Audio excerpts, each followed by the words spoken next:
Good day to you from OG Benchmarks. This video is a quick introduction to two series of CPUs from Intel for the LGA 1156 socket. Back in late 2008, Intel's Core and Penryn CPUs were winding down. These were mostly on the LGA 775 socket with a 65 or 45 nanometer process. They included some familiar brands like Pentium and Celeron and Xeon, as well as some forgotten brands like Core 2.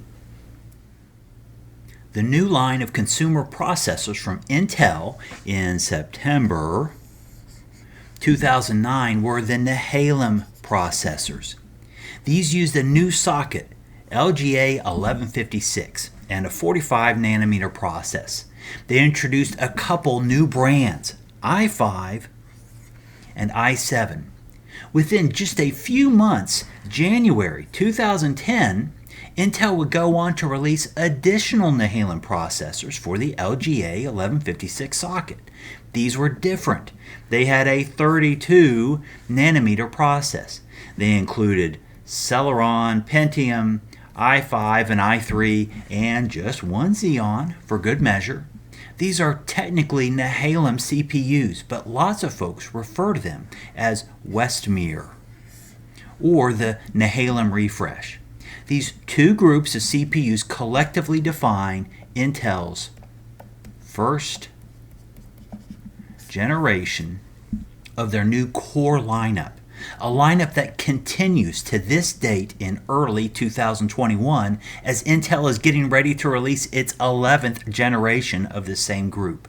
The staples in these CPUs include the Celeron, Pentium, i3, i5, i7, and Xeon brands. Great.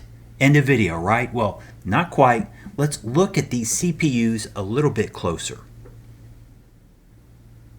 First, we have the 45 nanometer processes on the left.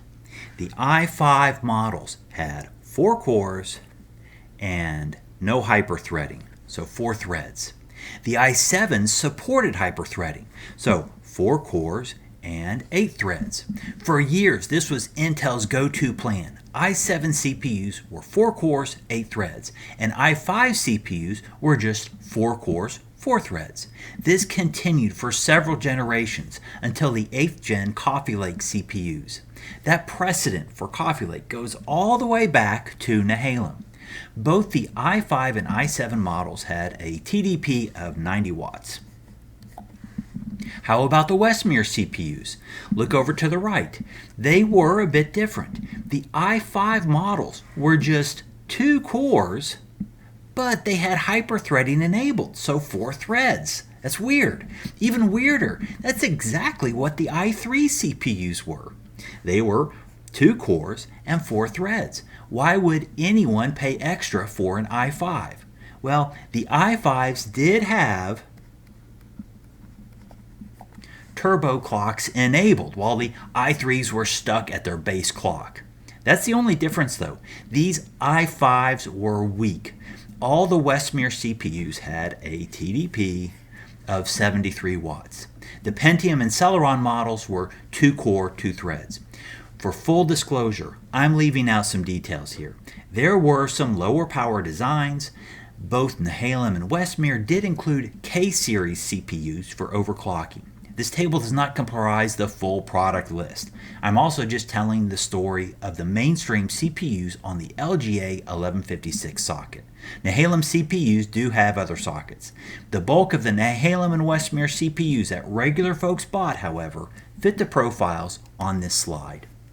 What's weird to me is that both of these sets of CPUs are considered to be one generation. Now, Sandy Bridge